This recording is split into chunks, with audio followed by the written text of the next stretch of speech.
Dans cet épisode, je vais vous expliquer les étapes à suivre si vous avez un projet sérieux pour émigrer au Canada. Donc restez jusqu'à la fin parce qu'il y a beaucoup d'informations à avoir.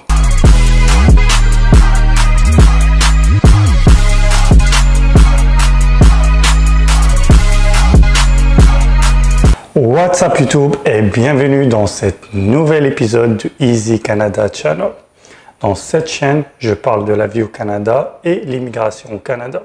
Pour tous ceux qui ne me connaissent pas, je suis Zied Sali, consultant réglementé en immigration au Canada. Si vous n'êtes pas abonné à la chaîne, abonnez-vous pour avoir des réductions pour des consultations privées avec moi, aussi pour avoir des réponses gratuites à vos commentaires plus rapidement. Maintenant, commençons par les étapes. Dans cet épisode, je vais m'adresser aux gens sérieux. Donc si tu n'es pas sûr, tu as juste dépensé pour venir au Canada, c'est pas une vidéo pour toi. C'est pour des gens qui ont décidé et qui sont sérieux et qui ont pour un but de venir au Canada. Sinon, tu perds ton temps, passe cette vidéo et va vers d'autres vidéos. Sachez aussi, dans cette chaîne, je vous dis les choses comme telles. C'est-à-dire, immigrer au Canada, c'est pas si facile comme d'autres gens vous le disent. Moi, je suis un consultant réglementé. Je vous dis les choses comme telles. C'est vrai que dans d'autres chaînes YouTube, des gens comme toi, ils sont pas des gens professionnels, ils sont pas des consultants réglementés. Ils essayent de faire les choses plus faciles possible pour que tu regardes leurs vidéos et que tu sois content. Après, tu vas réaliser que si tu vas commencer quelque chose, que c'est loin de la réalité. Donc, soyez réaliste. Immigrer au Canada n'est pas si facile que ça. Mais si tu suis les étapes que je vais parler maintenant, tu peux le faire. Et crois-moi, ça vaut la peine. Moi, étant tunisien, j'ai immigré en Europe au début, puis je suis venu vivre au Canada. Là, je suis canadien. Je ne regrette pas d'avoir quitté l'Europe. La qualité de vie ici et le pouvoir d'achat sont meilleurs que l'Europe. Première étape, c'est d'évaluer vos motivations. C'est-à-dire, est-ce que ça vaut la peine pour toi de venir au Canada? Tu vas évaluer plusieurs facteurs. La qualité de vie, le pouvoir d'achat, le climat et tout ça. Les pour et les contre. Dans ma chaîne, je mets plusieurs vidéos pourquoi j'ai quitté la France et partir au Canada. J'ai comparé la vie en Amérique du Nord à la vie en Europe. J'ai parlé du climat au Canada. En gros, pour vous dire, comme j'ai dit, le pouvoir d'achat, qui est la chose la plus importante, est meilleur ici. La qualité de vie est assez bonne. Du moins mieux qu'en Europe, à mon avis.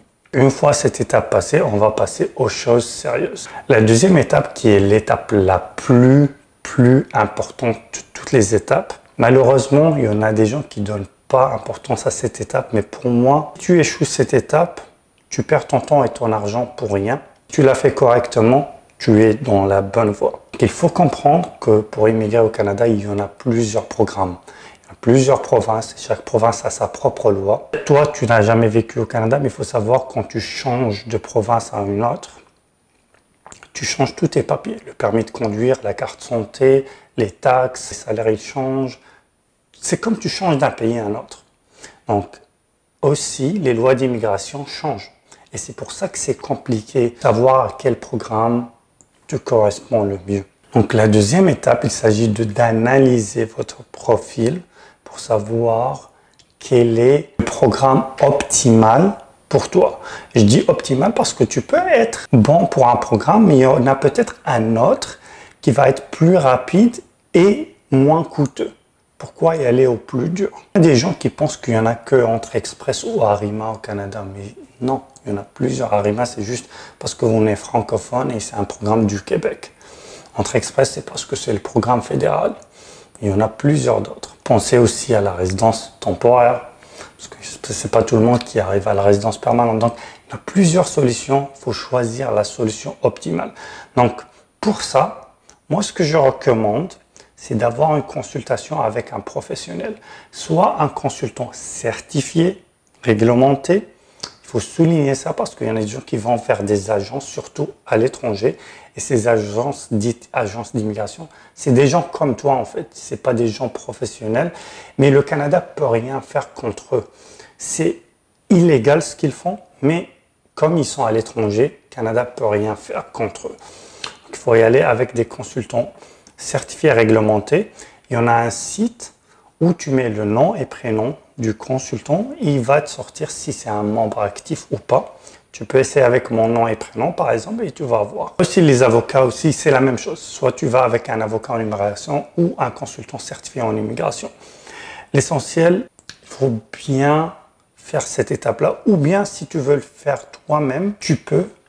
Mais cherchez bien et vérifie bien tes informations parce qu'il y en a des gens qui postent sur des groupes Facebook et tout ça. Il y a toujours des mises à jour sur l'immigration. Donc, quelqu'un qui peut te conseiller quelque chose qui a été il y a 6 mois, mais c'est plus le cas maintenant. Le problème, un simple détail peut faire tomber ton projet dans l'eau. Donc, faites attention. Une fois cette étape passée, vous savez, donc cette étape va examiner la faisabilité de votre projet, si vous pouvez ou pas immigrer au Canada. À coup sûr, là, vous êtes sûr si oui ou pas. Et à quel programme. Une fois que ça, c'est fait, le plus dur est fait à mon avis. Au moins, vous seriez tranquille que vous faisiez quelque chose, vous ne perdez pas votre temps et argent pour rien. Sinon, ce qui se passe, c'est qu'il se passe à plusieurs gens, quand ils ont des conseils au hasard des réseaux sociaux, ils pensent qu'ils sont dans la bonne voie, ils continuent.